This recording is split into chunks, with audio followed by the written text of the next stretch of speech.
directly. Yeah. But and then there's a chain That's true. of all these guys are graduates or somehow. So I don't know concert was checking those.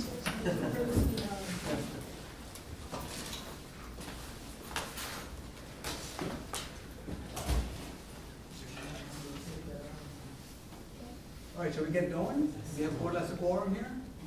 Looks like it. So this is Stefan. Hello.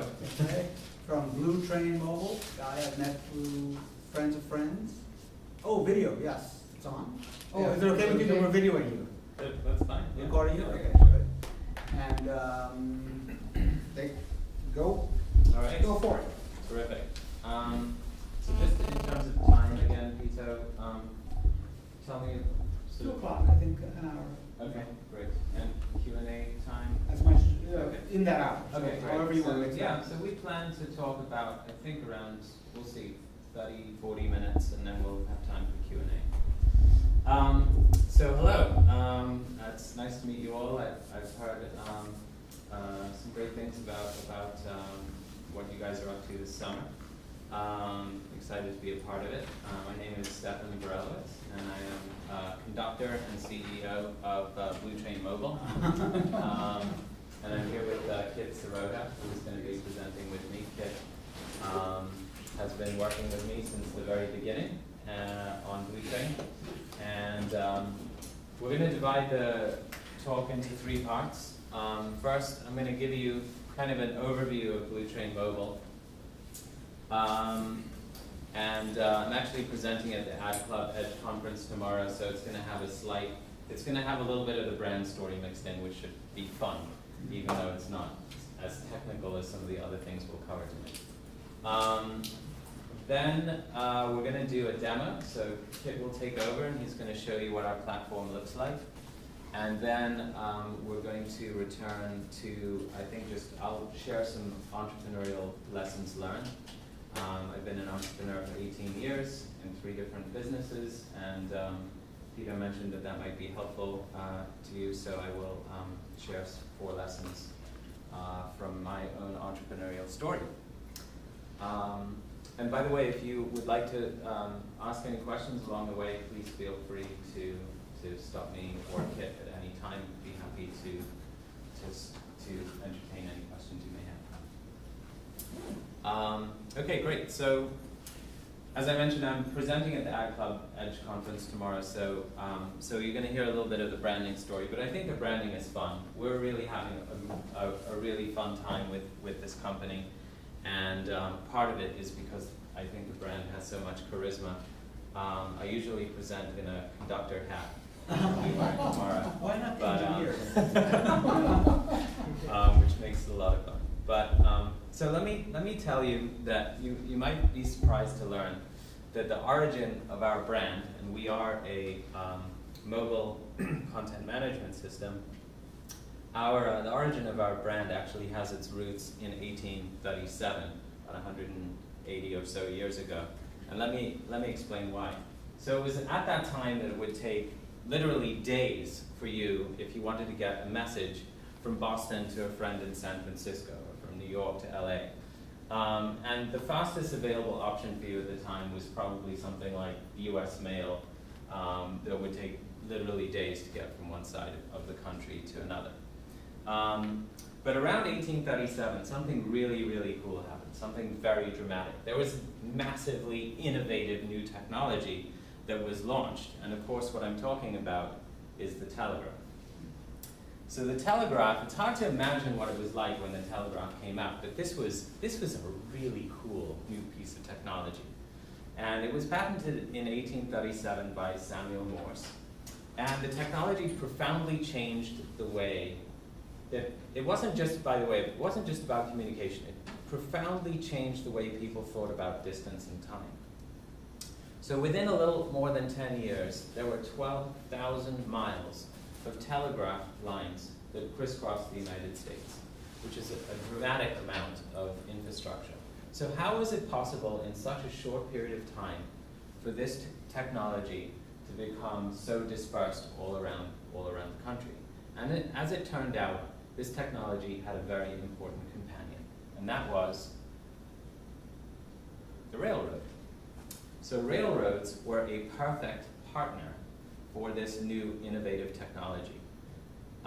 They provided ready and available conduits with rites of passage through cities and towns across the United States. And it was on train tracks like these that this technology thrived.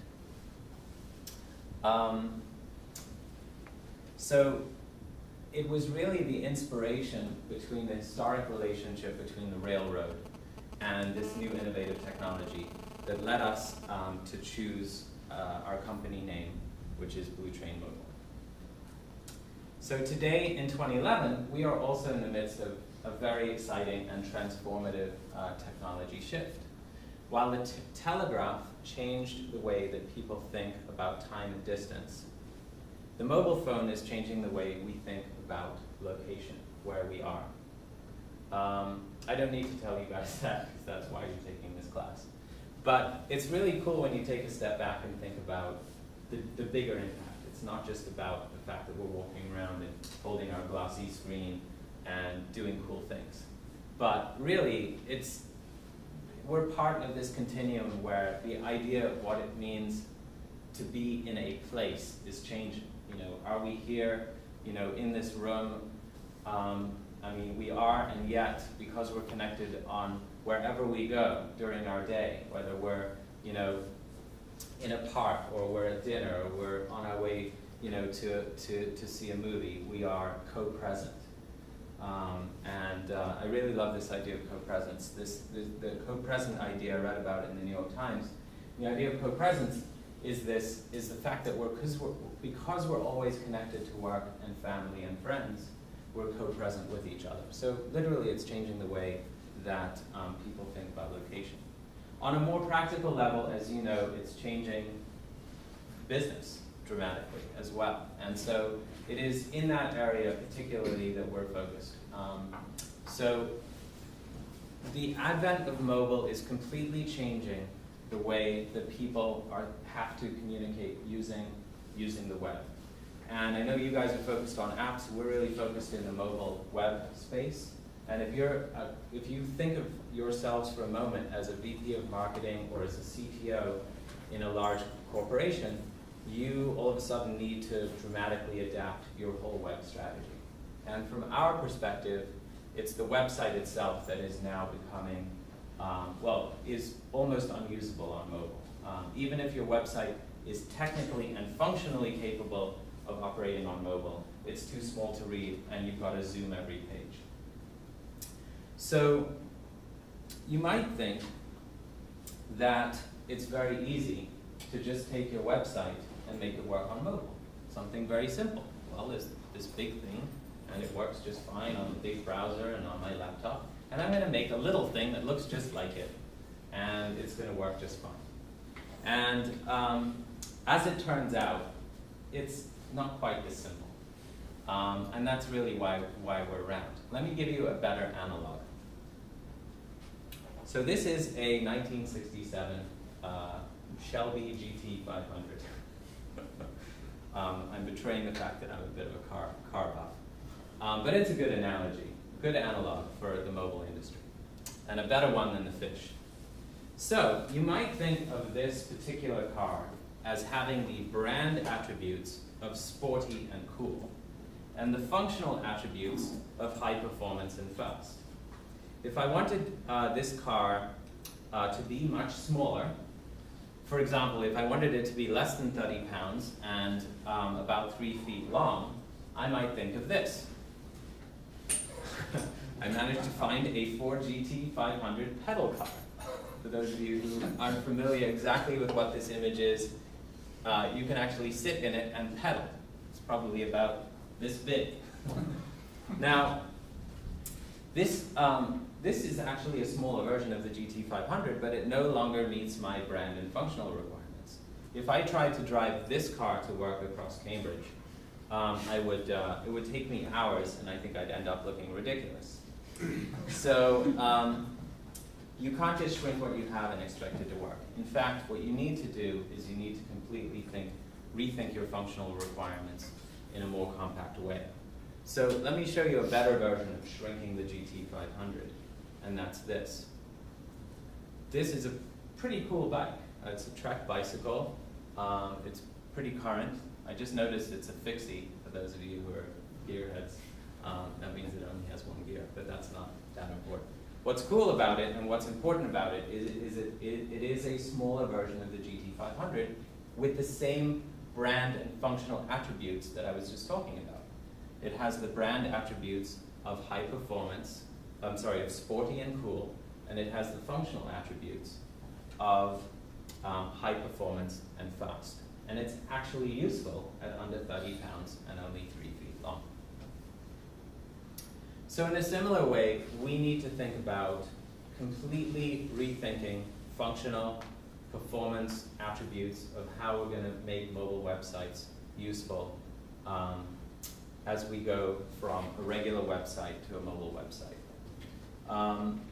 And let me give you an example of how our technology works and what it looks like. Kip will be going into more detail. But basically, on the left side here, you see what is very difficult to read. A website that is rendered in a regular iPhone browser, a regular Safari browser, and as we all know, it's way too small to read and way too complicated for us to have to zoom and spread every single page. And on the right side is it's actually a landing page, but it's a mobile optimized page. And this kind of before-after shot is exactly what our customers are using Bluetrain Mobile for. So to tell you a little bit about Bluetrain Mobile, we operate a mobile CMS that enables our customers to build, quickly and easily build a mobile optimized website that renders beautifully in iPhone and Android. We'll shortly be launching on BlackBerry. And it enables them to build mobile websites and also landing pages and microsites that might work with their mobile ads or might work with their social media campaigns. Some of the attributes of our platform, just to give you an idea, it's easy to set up, so you get a choice of either custom design from us or you can design your own site. There's no software to install because we run on a Ruby on Rails backend. Our platform takes care of making sure that the site looks great on all of the latest devices. And when someone goes to your regular website at www.xyz.com, they're automatically redirected to the m. domain. It's simple to maintain. In fact, while it's helpful to have some technical knowledge if you want to do some advanced stuff, you don't really need to have any technical knowledge to build a website on our platform. And so it's quite usable by marketing teams who may not have access to engineering to build their content out. And we manage the hosting on a content delivery platform, and we work, as I mentioned, with ad campaigns, with landing pages. We actually even work with email campaigns. So if someone sends an email out and you need a mobile optimized landing page for that email campaign, we work with that as well. And content can get entered either manually or by feeding your content from your existing website. The platform is also very reliable and fast because it deploys onto the Amazon Content Delivery Network. And that is a quick overview of Bluetrain Mobile. I would normally pause here for some questions, but I think it's going to be really useful for you guys to see the platform itself. So I'm going to actually break out, and we're going to go into part 2, which is for Kip to sort of walk us through the front end and back end of the platform. Cool. Hey guys, so my name is Kit Sirota. I am one of the technical engineers for Bluetrain Mobile. One of my day-to-day activities or responsibilities includes maintaining and building out sort of the infrastructure that our clients will rely on tomorrow. And it does create some interesting challenges, as we've seen, but it certainly, as Stephanie pointed out, makes you think outside the box and really, really pushes that concept of we have to redefine sort of the expectations that have been set for traditional web and really redefine them in the mobile space. So just to give you an idea of what our websites look like and some typical use cases that we've sort of helped our clients with. This is our mobile website. If you were to look at our full desktop page, it would be very hard to imagine that the same amount of data could sort of fit on a 3.5-inch screen the same way. But yeah, as you can see, we've obviously created the same look and feel and same user experience. Now, the interesting thing is, what it comes down to is, then how do you navigate the site? Let's say you have a web page with something like 800 subpages. Well, you're certainly not going to actually go to go one level deep each time and wait for another page to load and then wait for another page to load. That really just takes the point of mobile browsing on the go out of the equation. So what we have here is a navigation structure that actually enables you to crawl the website without ever actually having to load any additional pages. Now, this is really interesting because on-the-go users typically are looking for some very specific details about your company or your product or whatever else. And what we're trying to do is extend the marketing reach of our clients from traditional desktop to actual mobile devices whereby you're able to browse the website, get the relevant information quickly and easily, and sort of move on with your day. So what we have here, obviously, is this navigation. Now, if I were to show you another example, this is one of our clients.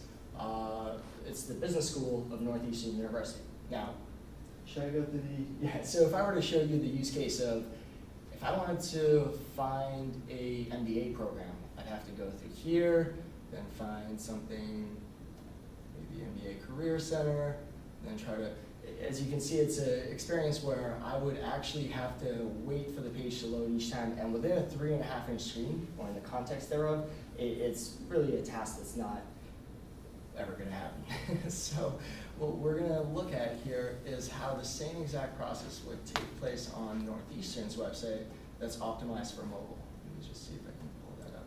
All right, no problem.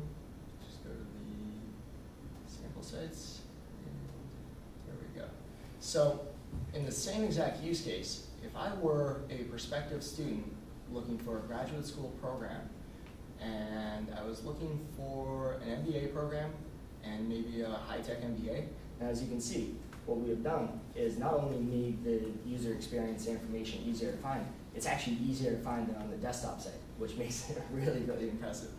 But another component here that many of you may have noticed but not actually acknowledged is that you haven't seen any white page or loading or anything like that. Our platform actually caches all of the content in the background on the first page load, and then as you're browsing pages, it continues to load media in the background. Thereby, you always see information in front of you. You never actually have to wait for things to come up. And most importantly, because it's cached, and because mobile devices are unreliable, and we all know AT&T is not the greatest network, if you're on the train or you're on the go and you lose reception, with our websites, you're actually continuing to browse that site because it's all cached. That's a very native app-like functionality that you would normally see in native apps, but with Bluetrain's case, what you're able to do is access it on any mobile device rather than building platform-specific implementations. So another example is of a smaller company, a dental practice, but they have a number of use cases that are actually very interesting.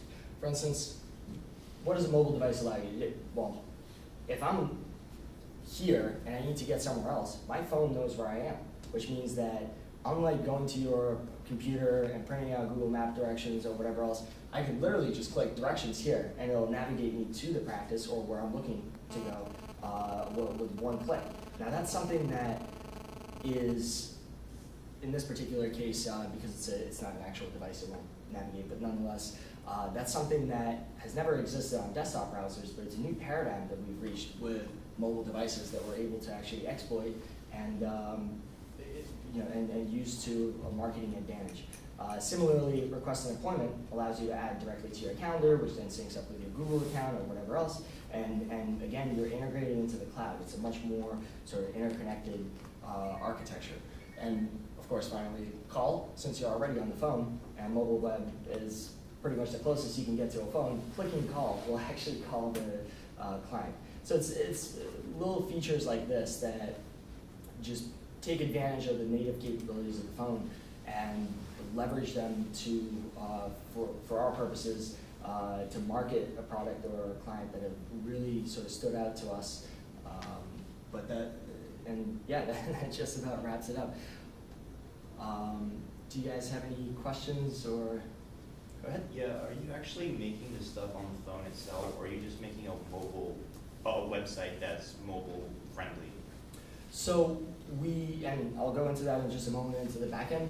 We have a back-end infrastructure that actually builds out static websites based on various templates and frameworks that we're using, and it deploys it to the cloud whereby it actually is served up as a static website once again to the mobile phone. So I'm not sure if I answered your question fully, but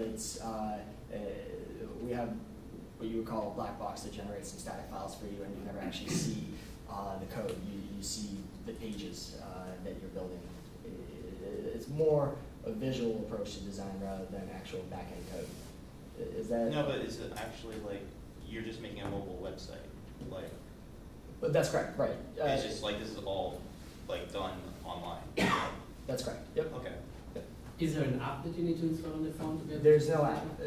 Yeah, that's really what we were looking for is to sort of bridge the gap between functional use or using the native functionality of the phone and getting the most out of your marketing dollars, if you will. Now, building an app for each and every single platform is difficult, and in addition, it requires that the user actually goes and downloads that app. Instead, what we have is the user goes to a client's website as they would normally, but instead of receiving a desktop site squeezed into a 3.5-inch screen, we have an optimized version for them already there, so it's a completely seamless experience. Right in? I just know that like ESPN's website, they have a little button you click for use mobile website. This would be the same thing without clicking a button. Yes, essentially it's an automatic redirection, yes. And you do have the option to go back to the full site. It may be a little bit small on the big screen over here, but it's you do have the option to toggle back and forth if there's any content or functionality that maybe you didn't find on the mobile site that exists on the full site. Go right in.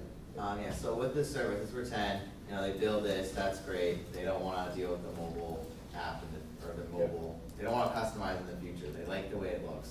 But then on their main website, they change some information. Right. Does that automatically get changed through this, or do they have to manually go in and then change it again before it will update for the mobile version? Right, so that actually reaches a new issue that goes back to what Stefan was saying, which is, can you just shrink something and expect it to work the same way? So what we recommend to clients is that they take their existing static content and shrink it down. So you don't want a 10-page about us section that's going to take you 3 days to scroll on your phone. Instead, a 3-paragraph may suffice on a mobile device. Now, there are other parts of your website that might be really dynamic, like a blog or a news section or an event section. And these we're actually able to import dynamically on the fly. So those sections you'll never have to update, but you kind of have the choice between certain content that you condense and other content that you import on the fly. Go right ahead. I'm really fascinated with the tab idea. You have like the triangle you have up in the corner. Okay. And when you go to load that for the first time, you said it caches all the data. That's correct. So as you're using that first screen, it's still downloading all the data for the rest of the web page. That's right. Yep. And does that slow down the phone at all, or slow down the rate at which you obtain the data?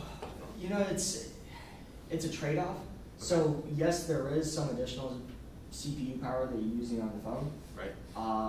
But at the same time, it's not so bad that the phone would noticeably slow down. You wouldn't actually see the pages start to drag or anything. It's really more of a download task in the background. But the idea being that we know that somebody's going to look at the home page and maybe read through some of the sections, or they're going to go to some of the more popular sections. So we download those first. And then based on analytics, we figure out which ones are they more likely to go to next, and we download those part by part. At the end of the day, the whole of the site is actually only 4 HTML files, and then some parts that get added on for additional pages that may be too long or content that needs to. So are you on the website, on the phone side, it's just HTML5 and JavaScript, CSS? Yeah, JavaScript, HTML5, CSS3. We're using what's called the WebKit browser or HTML rendering engine. This is why we support all of the iPhone, Android, and latest BlackBerry devices. So that the beauty of WebKit is that it's able to do all of these calculations very quickly, very efficiently, and produce these beautiful animations at almost no cost to us in terms of actual coding and development. And then what do you do about things like the camera or the GPS and things like that? So this is actually where the mobile web and the native app split. What what we've seen to be the best use for a marketing website or for marketing is a mobile website. Whereas if you're actually looking for functionality such as camera or to write to the phone or retrieve specific files from the phone or even Bluetooth communication, these things are best achieved with a actual native application. And it doesn't appear in most cases that for marketing purposes this is an extraordinarily important factor. Go right ahead. Taking a different perspective, Mm-hmm. can this whole interface be used to create apps that can then just be stored locally, simpler apps that don't exactly use all the functionality that Professor Peter just specified, Yep. but at the same time, that way you can just make one app that you can run on all these different platforms and not have it based off the internet either. Absolutely. So this is actually another component that we're very lucky that there's an application that's open source called PhoneGap that allows you to develop HTML5, CSS3 websites/applications that you're able to deploy as native applications to Android, BlackBerry, Android and iPhone platforms. So it does enable you to do that, and then once you do something like this, you're actually able to add some additional code for interfacing Bluetooth or the camera, and you do get that additional functionality. So, yeah. It just basing off the same question, if this technology does exist, is it very recent? Why hasn't it been adopted? Why hasn't it been mainstream? I think it has.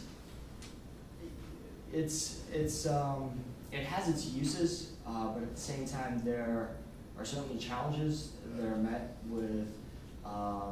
You're developing an HTML interface, but you're also interfacing it with, or you're adding some backend. Is that yours? You're adding back-end functionality that is device specific. So for instance, if I wanted to use a camera on a device, I'd actually have to write two pieces of code one for Android and one for iPhone to be able to access their APIs. So it's certainly, there's challenges. There's definitely challenges. While you may be able to maintain the same UI, you're most likely going to have to rewrite the back-end code anyway. Actually, I know that there are more questions, which is great, but I think it would be helpful for you guys to see the back end, Yep.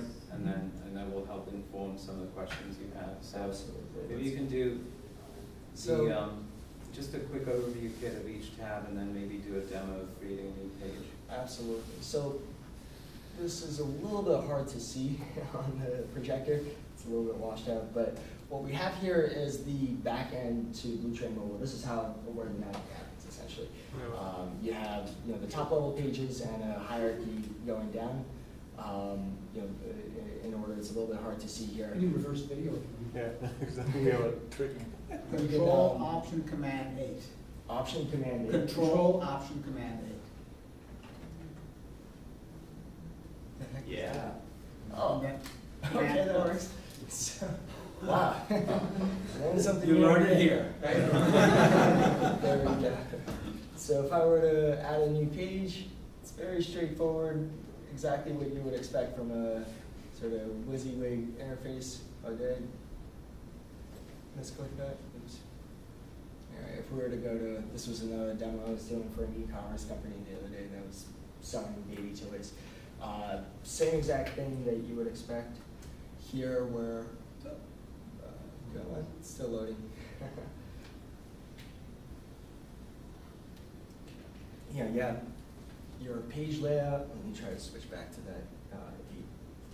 You have your page layout, text. You know, you can redo whatever you're looking for in terms of text. You can add tables. It's it's the typical website that you would have, but in the frame of a 3.5-inch display. Now, of course, you have the style options. So you know, you can actually play around with the colors and the headings and make everything actually look appropriately. You know, as you hover over every particular color category, it actually lights up down here, indicating what's going to change. So if we were to change the text color, headers, yeah, it's all real time, all good and dandy. Then we can go to the asset tab. As you guys probably already have run into issues with Android, you have to manage your assets somehow, and or your images, and you know, we make it a little bit easier than the programmatic approach. And we have finally the preview section. And this is where you can actually take a look at the site that you just built and the pages that you just added and push them live when you're ready by clicking publish. So it's pretty straightforward. You know, we expect that most marketing managers are able to access the system and build a mobile website with ease and without much technical experience at all. Do you guys have any questions, or you got? Couple questions. One of them is, do you do anything about tablets, or do you worry about them at all? Yeah, this is something I think Stefan has sort of touched on before by saying that it was, we love the web experience of the iPad. It's already there, it's on a big screen, you have the 3G, it's mobile, you've got essentially all of the features except for Flash. And in that context, it really doesn't justify the marketing dollars spent on a completely different infrastructure and design. And it really would have to be a completely different site than what we're doing for 3 to 3.5-inch displays. So given that that's the case, there's definitely opportunities to develop specifically for the platform and take advantages of that platform, but it's expensive and it hasn't yielded the results, I think, in terms of ROI. Yeah, I would add to that the iPad, I mean, first of all, to second what Kit is saying, speaking for myself, I love the tablet browsing experience. And tablets render the web in a really cool way. You can touch the web and you can move it around and you can explore using a very tactile approach, and it's really cool. And our philosophy is that for a regular website, you don't really need an iPad or a tablet version. Having said that, there are cases where a tablet app really makes sense. There are many cases where you can do some really cool things. If you have a very functional application or a website like Kayak, for example, has a fantastic iPad app. Yeah. And you can do really cool things by using a very specific amount of space in a very efficient way.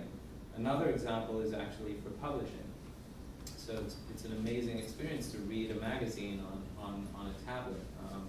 I use Zinio on my iPad and it looks amazing. You might as well be reading a magazine. So there are examples, of course, on the tablet where it makes sense to have an app.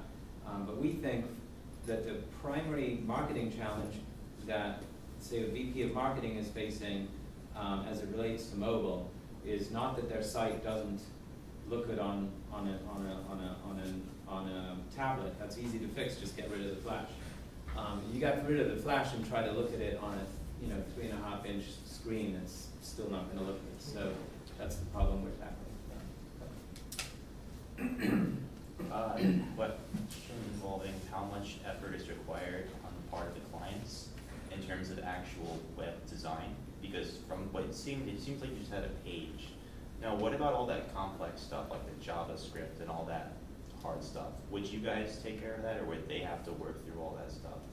We take care of essentially everything up to the point where they enter content. We even help out with design in most cases, but it really comes down to the client, how fancy they want to get with their website. If there is some additional client-specific functionality they're looking for, like an interactive calendar that has filtering capabilities, categories and all sorts of crazy widgets, if you will, then they'll have to actually deploy those as separate widgets. Otherwise, pretty much what you see is what you get with this platform. So the client themselves could ask for your input on stuff, or is it just everything you see on your website? Absolutely. It's we're backed by a professional services company, so there is still sort of that culture of what is the client specification and how do we get this done, and let's estimate this effort and figure it out. It's been working out really well, especially in a new space that has so many sort of new ideas and so much uncertainty in terms of design and direction. Oh boy. How do you go about getting access to your site? Is it free at first and you can try it out, or how do you have to buy a subscription? Or? Everybody in the room gets a free account. So this is it's a complicated, it's a question that we've spent a lot of time thinking about. We came up with an approach, which is that all of our beta customers are paying customers. The average beta setup fee is around $3,600. And then the monthly fee is $400 a month. So we decided not to go down the freemium path for a few different reasons. I think that freemium can be a very effective pricing strategy, and you can get some good market traction, but it is also very expensive. And because Bluetrain Mobile is a self-funded startup, it's a spin-off of an existing agency, we decided that it would be more appropriate for us to get cash flow from customers up front. And it's interesting, actually, there are examples of other very popular SaaS services, software as a service companies that did the same thing. I think one of the examples is one of the big, in fact, I'm 100% sure it's Dropbox, started the same way. They actually charged initially, and they developed freemium later. We may offer freemium later. But the other reason why we wanted people to pay up front is we wanted a sincere interest from our initial customers, and we wanted to make sure that they provided really good quality feedback. And one way to ensure that is to make sure that they're paying customers.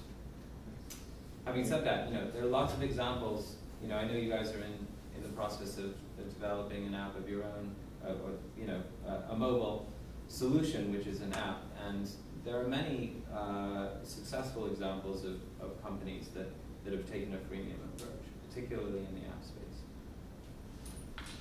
I think you guys at first. So I'm guessing you can't really reveal the secret sauce in terms of how you take a website and turn it into a nice, your version of a mobile-friendly site. But can you tell us to what extent it's algorithmic and to what extent it requires like a human to make decisions? In regards to actual development, deployment, and sort of pushing it live, or are you talking about day-to-day what happens to the site? The first one, like the process of like getting a customer with a website and turning that website into a pretty Bluetrain mobile website. I mean, it's there's at this point in our development, there's quite a bit of manual work that's required. Certainly the content entry and actually mapping it to dynamic content. If we see that there's a blog or a feed of some sort that we have to import in real time, that takes quite a bit of time to set up. Overall, the secret sauce is not necessarily secret. It's just it's the platform and the infrastructure that we put it on that makes it run and perform really, really well. We use a mobile framework similar to jQuery or jQuery mobile, similar to that. We have a Rails application that essentially takes snippets of JavaScript code and inserts it where necessary into a big old static HTML file. And essentially, we have a script that automatically builds your website based on the components that you specified in the backend view over here. The only manual part is really the data content entry management. the client end is basically just one big HTML file where you manipulate the DOM. I'm sorry? The client end is basically one big HTML file That's that correct. manipulates the DOM. That's correct, absolutely, yep. Go right ahead. So I have a question about accessibility.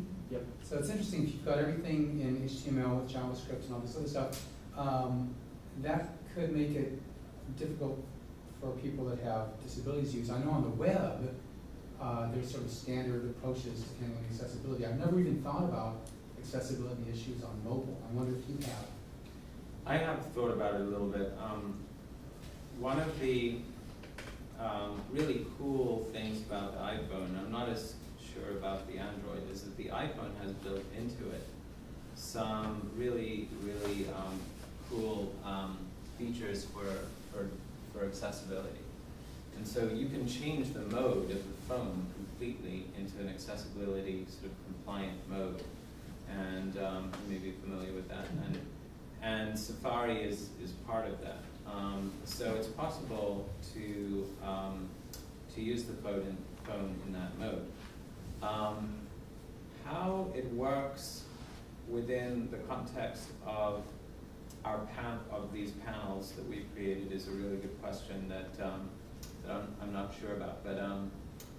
But in the thinking that I've done about accessibility, it's probably worth looking at how the intersection of the device accessibility features and our application, how they come together. So I was thinking for the standard web, it's usually they have screen readers, right, and vocal interaction, which actually could be interesting here too. If you're driving in a car or something, your eyes are maybe somewhere else. It might be interesting to have some way of interacting orally.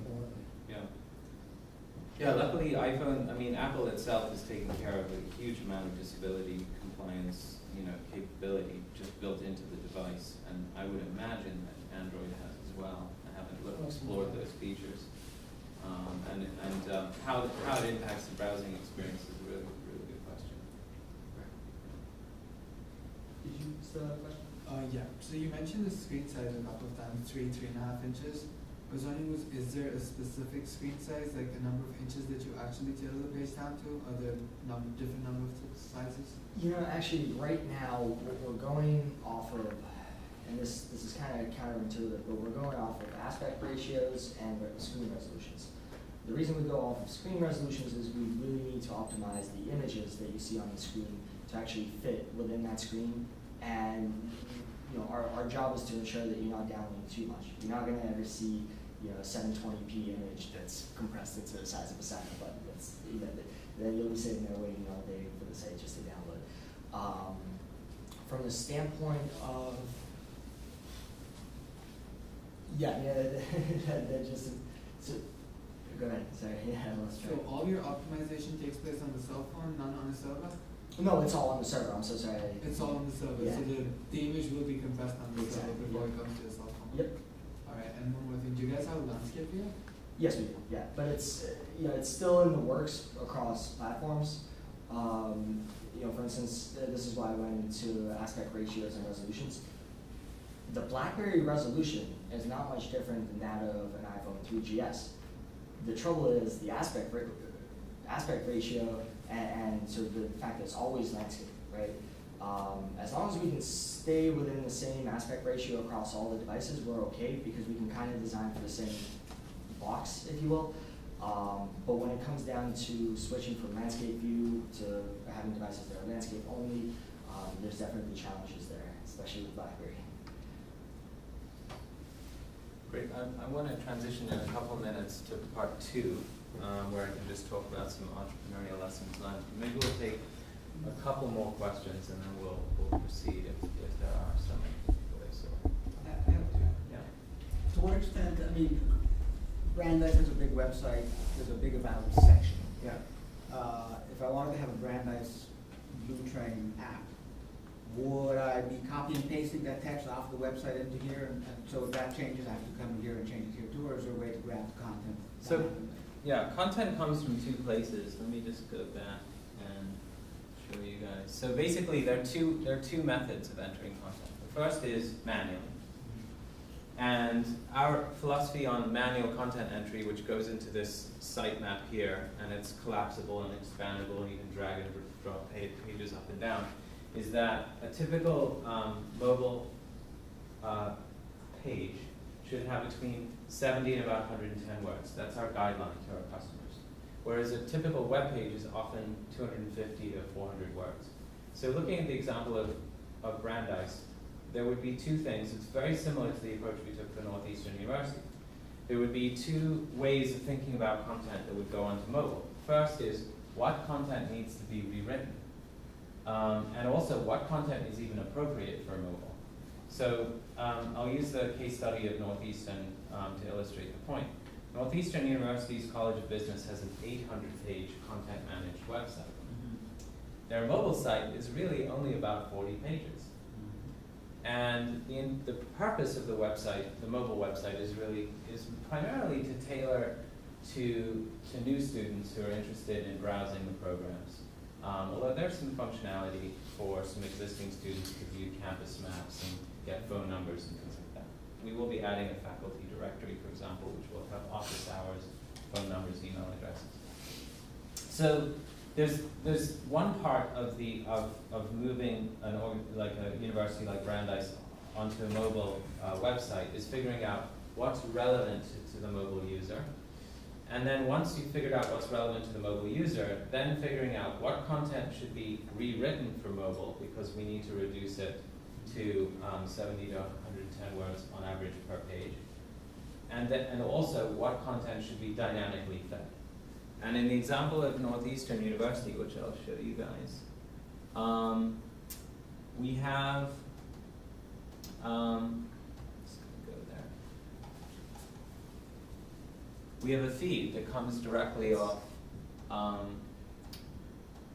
oops, I spelled it wrong. We have a feed that comes directly off the Electron content management system that they maintain that will automatically display events. So if I go here, this is dynamic content. So the other thing that we would do is figure out what's the dynamic content that we need to show, what's the source, and then our platform can pretty easily consume RSS or XML feeds. And then that's a one-time setup. So typically for our new customers, we would figure out what that dynamic content is, and then we would do that setup. So what you're saying makes sense. There's the magical or algorithmic take an 800-page website and convert it to a mobile app is an impossibility. Yeah. You have to have an editorial function to decide. That's right. That's right. There are some platforms that are competitive with ours, which do something called transcoding, which still involves a lot of manual work. Mm-hmm. What it does is you point kind of a special viewer at your existing site, and you start picking and choosing. I want this image. I want this paragraph. Mm-hmm. And then it will import that content. But there's no good way to take a 400-word page and make it look good. Or a 400-page site. Yeah, make or it a a 400-page site, right, yeah. Information architecture really needs to change, which pages you're showing, putting a call button right on the home page. There are things like that that are just much more important to the mobile user. Yeah. Yeah.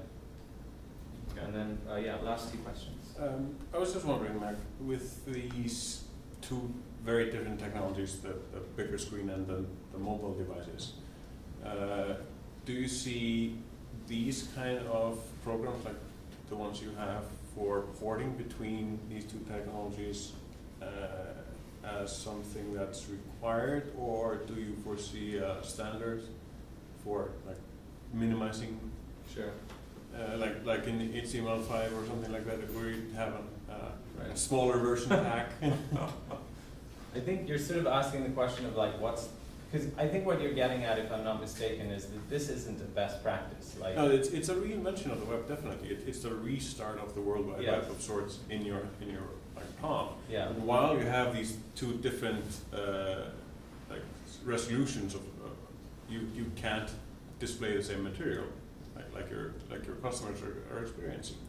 So I mean, do you see there a merger somewhere without new technology that basically throws it into your eye or something? Yeah, no, I think that we do see a merger. I think that if you were to build a new content management system today from scratch that would help you manage your 800-page College of Business website at Northeastern, or your 500 or 1,000-page brandeis.edu, and also manage your mobile web, then you would build that content management system to be able to handle both. And to be sure, I would say any content management vendor out there that's worth their salt is working on mobile. And so long term, I think there will be some really good integrated solutions. But in the short term, it's really tough to compete with a vendor like us for mobile, because we're a much leaner platform. We render it, our user experience is much better than the CMS vendors are able to provide. And ultimately, it's not clear how much time is going to be saved by that long-term solution. Because the fact is, you still have to figure out of your 800 pages, which ones are appropriate for mobile. You still have to take long page copy and make short page copy. You still have to take your sitemap and rethink, well, how does that sitemap look on mobile? How many links and how many sublinks am I going to have? And when you add all of that up, the difference between whether or not that runs in one system or it's running in two systems is actually not that great. Do you marketing your solution just for existing sites that needs to migrate, or also for new sites that just need to build? So new sites as well. We have some new companies as well that are going on it, but no one will. I don't think anyone is considering just having a mobile site only. So if someone is a new company, we've been speaking to startups, and a lot of them are interested in having mobile sites. The interesting thing too is that we speak to a lot of app developers. There are two blog posts that I would say are going to be very interesting to you guys to read, which are on Bluetrain's blog. One blog post is on a perspective between the difference between when is it appropriate to build a mobile site versus an app. Now, it's written from the perspective of someone who builds mobile sites, but we do make reference to very appropriate scenarios where you should build apps, and I love apps. I use them all day long. I just don't think the one point that I make in that blog post, and there are a bunch of others that I would encourage you to read, is that mobile sites are for search and discovery. In other words, if I just move to a new city and I'm looking for a bank, or I'm looking for a school for my kids, or I'm looking for a dentist, mobile sites are great because I'm going to use Google, or I'm going to use some other search tools, and I'm going to browse around, and if I see a site, I'm going to be able to see it right away for search and discovery, for new lead generation, and for customer acquisition. And what got me thinking about this whole thing was that we got a call from one of the largest banks in the United States, and I have an app from that bank. I can transfer funds, I can look up my account balances. Why would they want a mobile website? And the answer is, they want a mobile website because mobile websites are for search and discovery and new customer acquisition. So if I'm looking for a bank, I'm not going to download the app because I don't need to transfer funds. I just want to know where's the nearest branch, what's the phone number, and give me some basic information about the bank. So to that end, you were talking about new companies. We think our platform is great for app developers, because if you develop apps for Android or iPhone, why not have a mobile optimized site if someone's considering purchasing your app, so that they can read about it before they buy it. So we think that's useful. The other blog post that I would direct you to is one, there was a question about screen resolution and size and aspect ratio. And our designer, lead designer, Mike Mai, wrote a great piece on designing for the small screen with all of the resolutions and such available there. Okay, I'm going to wrap up just by talking a little bit about a couple of lessons from my entrepreneurial journey. And these, there are a bunch. I mean, I've been an entrepreneur for 18 years. I suppose there are many other entrepreneurs who've probably got many more years than I have, but it feels like a good stretch of time sometimes. So I'm gonna share some lessons, and and I actually have a book that I've written, which is, I'm finishing up, called Back to Black, which is about Big Group's, my web agency's turnaround after the dot-com bubble. So I'm going to share just 4 lessons for you, although there's plenty more material where this comes from. So one thing is, this is a very early lesson for me, and luckily it wasn't my lesson to learn. It was learned 1 generation removed from me. And this is my perspective. There are lots of people who have lots of success with family and business, but to me, in my opinion, it will always be a disaster. It may not be this generation, but it's going to come at some point. And so my story is that my grandfather, actually, I was born in South Africa.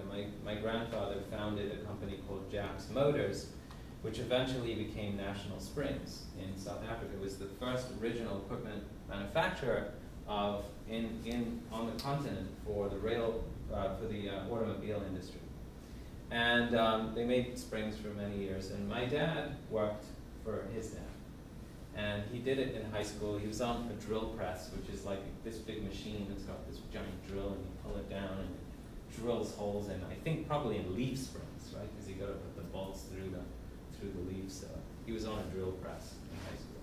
So my dad goes off to college, and he goes to the University of Witwatersrand in Johannesburg, and he gets a degree in industrial engineering. He comes back. He's not expecting, the red carpet to be rolled out. He's not expecting the corner office, but he was expecting more than to be put back on the same drill press. And that's exactly what happened. I don't know why or how, but it happened. And as a result, my dad decided that probably working for his father wasn't going to be the best thing, and he moved on. And that's a very light story, because there wasn't a giant rift. But I've heard many stories. So if you are thinking about an entrepreneurial route, that is one of my lessons, which is, I feel like if you, for example, meet a good sales guy and your brother is an awesome sales guy, well, let him be an awesome sales guy somewhere else. You can find another awesome sales guy. If your business can only succeed because that one guy you need is your brother, then it probably isn't a good business to start with. And that would be my advice. It avoids the complexity of mixing family and business. And ultimately, family is much, much, much more important than business. Even though I consider myself an entrepreneur, and Kit and I work, our tails off to make our business successful, ultimately family is just so much more important than business. Lesson number 2 of 4, know your risk tolerance and avoid risk altogether. So I'm going to mention a few things related to this risk thing, okay? The first is this really cool methodology called the lean startup methodology. I don't know if you guys have had exposure to it. Touch on it later on. Okay, cool. So it's coming up. It's amazing. You guys are going to love it. It's awesome. Lean startup methodology, it's literally billions of dollars have been wasted because this methodology wasn't a standard practice 10 or 15 years ago. So I'm not going to say what it is, because I don't want to steal the thunder of you guys introducing it later, but I'll mention that there was a company called Webvan that had $800 million was spent building this infrastructure to deliver online groceries. And it failed because they didn't use this methodology. $800 million. Okay, that's one thing. The second thing I'll tell you about is that one of my mentors, who's on my board, tells me, and he's a very successful entrepreneur, his last company sold for $1.5 billion to GE Healthcare. He mentioned to me that he doesn't actually think about risk as an entrepreneur. He said that in his entrepreneurial journey, he rejects this idea that entrepreneurs are risk takers. And the reason is because he carefully plans what business he wants to go into. He carefully thinks about the market, the competition, and what product strategy he has, and he enters that business with the confidence that comes from that planning. In other words, that if you are confident about your product strategy and the market you're going into, that you don't need to view it as a high-risk venture, and that you can, if you test things, if you follow this methodology, you can further limit your risk. And by the way, this isn't so new. You know, the guys that are on my board are 25 years older than me, and you know, they're like, oh yeah, we know, we did this stuff back in the late 60s and early 70s. We did the same thing. We called it something else, but they did that stuff. The last story I'll tell you about risk is a really cool story. I'll tell you just briefly. I was in Singapore this winter, and I went to this building. Does anyone know? Marina Bay Sands. Marina Bay Sands. This is Can you repeat that? Marina Bay Sands. This is the Sands Resort in Singapore. Now, the three towers that you see here, each of them are as high as the John Hancock Tower. They're 600-foot towers. Okay, so the tallest building in Boston. They're each that height, and there's this massive park on top of this thing. This is like a sky park. It's unbelievably cool. There are at least a couple of restaurants up there. There's a massive infinity pool, right? It's part of the hotel. You can swim right up to the edge of this 600-foot precipice. It's crazy. It's crazy. This is the work of a madman. And the madman who built this thing, his name is Sheldon Adelson. Sheldon Adelson, when the Sands Resort and Casino, whatever it was, went public in 2004, had a net worth of $23 billion. And he made his money when he founded a company called the Interface Group in the 1980s, which operated Comdex, which at the time was the largest IT trade show company in the world. And Sheldon loves risk. He loves it. So when he sold his company in 1996, I think, for $800 million, he took all that money and he gambled on, I think it was called the Phoenician. It was like one of the first super big, like reinvention of the Las Vegas hotel. And he translated and casino. So it was the first hotel casino that tailored really well to the business traveler and the business convention center. Before that, Las Vegas was a place you went to gamble. But then it became a place where you went to conventions and things like that. Anyway, he's a really, really amazing guy.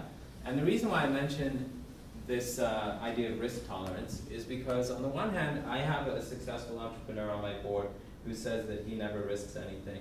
And he's been very, very successful and carefully plans things. And then there's this cowboy, Sheldon Adelson, who created this thing. And Sheldon has been bankrupt, it is rumored, 7 times. Right? I think this was before the Interface Group, but he almost went bankrupt over this, because this was under construction in 2008 during the financial crisis, and banks literally just got cold feet and pulled out. And he went all in, to use a gambling term. I don't even gamble. He went all in on this thing, and he backed it, and he's doing fine now. But anyway, so Sheldon Adelson, if he were here, he'd say, dive in and risk everything. Right? He's the guy that funds Birthright. He is, yeah, I think you're right. Okay, number 3 of 4, be an insuperable optimist. And how the story of Sudhir, and the story of how Sudhir became an Oracle consultant. Okay, so back in 1996, I was building a site for Comdex, actually, the company that I just mentioned. Sheldon, I think, had just left, and they were doing this global expansion. And at the time, the company that I was operating, the parent, the Bluetrain, called Big Group, I had like no full-time employees, a couple of contractors, 1 laptop computer, a desk, and a broken chair. The chair was actually broken. I actually had 2 chairs. One chair that worked was fine, and then a chair when I would have a customer come in that I would use, and it was broken. it leaned to one side. So when people sat there, you kind of put it on the right side of the demo so they could lean in. And somehow we went up against some giants to build this website, some really, really big companies. And we won the project. And I think one of the reasons why we won the project is because, as one of my colleagues described me in the early years, I was an insuperable optimist about what we could do. And we landed the project, and it turned out to be a great, one of the first big projects we did as a company. So I think that this is a very important characteristic of an entrepreneur. If you're thinking about an entrepreneurial journey, it certainly helped me. I think Kit and I are both insuperable optimists sometimes with some of the challenges we face. Like we come into the company and it's like, oh yeah, this doesn't work, this thing fell apart, that other assumption we thought was going to be fine for the next 10 years didn't work, and we're optimists. And that's an important part of any entrepreneurial journey. And then the last piece of advice is read your tide charts, even if you're not a sailor. So on the right here is the Eldridge Tide and Pilot book. I love this book. I was just sailing this weekend. It's about this thick, and I actually forgot to consult it, which was not a good thing. I have an app that gives me tides, but last time I was out sailing, which was in the fall, I was curious what the tides looked like in Anchorage. And so I had set my app to Anchorage, and I got the tides wrong, which turned out to be fine. But anyway. So much for the GPS. So much for that. Yeah, I wasn't using my location. But this is a really cool book. It tells you what the tides are. And the thing is, was first, I don't know if you can read that, it says, most trusted guide for East Coast waters since 1875. 1875. Holy moly. So I think this is a great metaphor, because this thing says stuff goes up and down. And it's been saying stuff goes up and down since 1875. Okay, it's predictable, right? But it's not predictable to the point where I can tell you right now what that tide is in Boston. I gotta consult this thing. So there's something very permanent about the fact that things go up and down. And so my encouragement to you, if you're thinking about doing any kind of entrepreneurial venture, and I'll say this, it's not even about an entrepreneurial venture. It's about what job you choose, or where, let's say, within computer science, or where within mobile, where within your career, even if you decide to become a musician. It's about where you choose to put your time. And my encouragement to you is that what I did, and my lesson learned, is that I pick a rising tide. And mobile is a rising tide. That's why Kit and I are working in mobile right now, because there's so much interest in it, and it's so exciting, and it's growing fast, and all boats rise with the tide. Even pretty crappy boats. I think we built a good boat, but even pretty crappy boats rise with the tide. And the other thing to keep in mind is, if the tide's going down, you can have a fantastic boat, but that boat is going to go down with the tide too. And that's something I definitely learned in my course of 2 recessions in my entrepreneurial story. So read your tide chart and maybe pick a rising tide. And the tide will go down eventually too. Keep that in mind. So any last questions before we wrap up? I don't know. Maybe we'll do another 5 minutes if there are. How many people work at this Bluetrain or whatever? So we're pretty small right now. I think there are 8 of us. No, there are 11 of us now, with some of the summer folks we have. So we intentionally brought the company, I have intentionally brought the company down to the leanest team that we need in order to transition from one paradigm to the other. So to go into mobile, I think we have recruited the smallest team that we need in order for us to get to break even as fast as possible.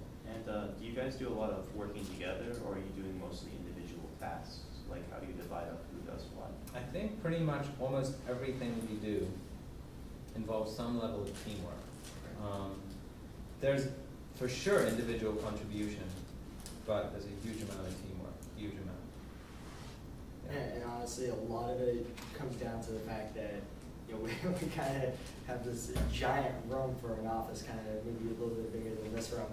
And a lot of the time throughout the day, we'll just be calling out tasks, hey, can you help me out with this and take care of this client and whatever else. It's not necessarily as structured as you know, a bug tracking system might show it to be, but you know, things definitely get done, and it's 100% a collaborative effort.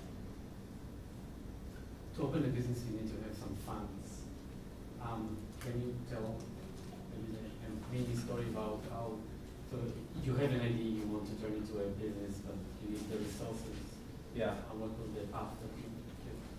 So some businesses require a lot of startup capital. Some require a little bit of startup capital, and some require none. All businesses require an investment of resources, but those resources don't necessarily have to be outside funding or cash. So in the case of Bitgroup, the interactive agency, which is the parent of Bluetrain, I like to joke that starting Bitgroup was easy. I got a loan from a buddy of mine to buy the first laptop computer, and then I worked 100 hours a week for 3 years straight. And that was the investment capital. And that company, in the bubble years, we grew from basically zero to 8.5 million in 4.5 years.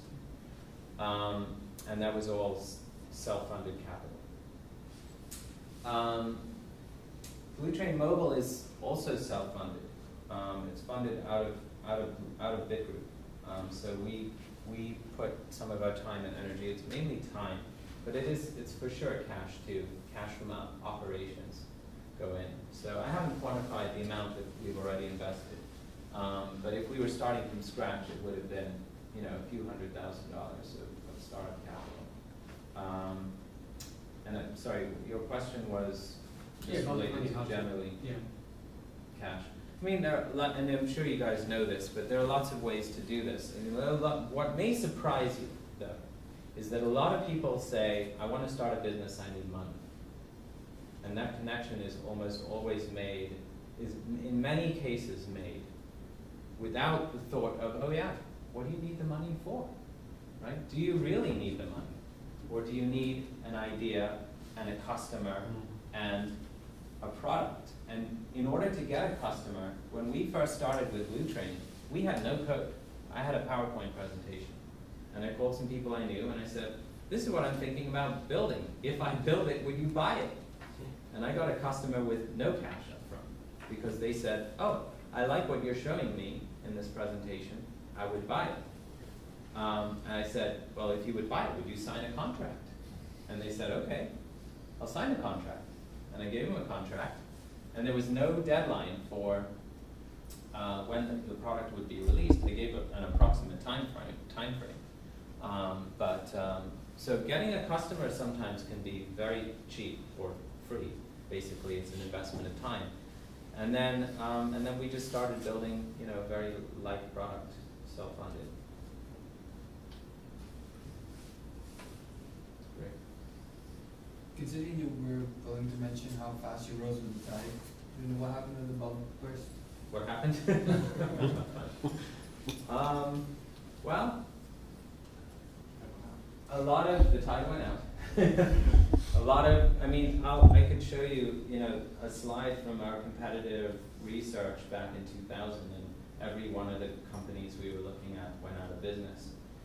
When you look at the industry we were in, the web consulting industry, I'd say 80% of the companies went out of business and 20% survived. So it was, but that was a very, very tough, in the tech sector, a very tough recession. I think very unusual.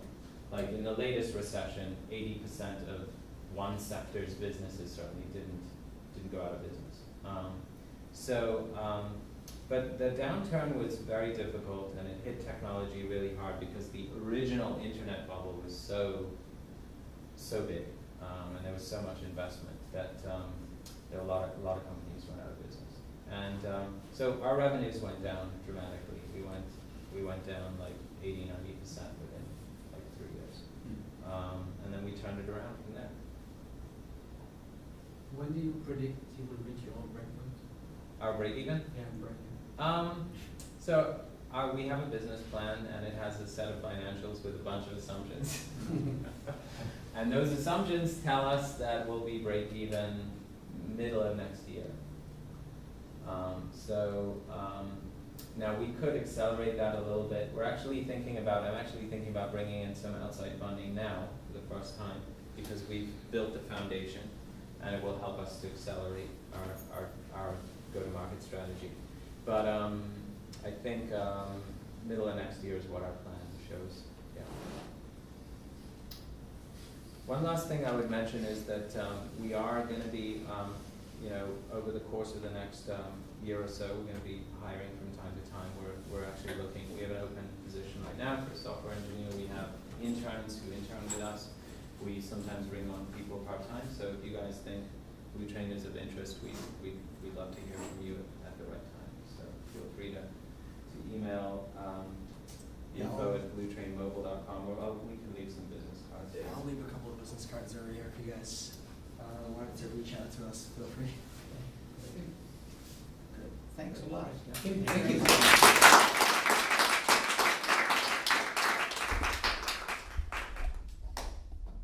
Should we take a little break and then Yeah. reconvene to, by the way, you guys are ready to go.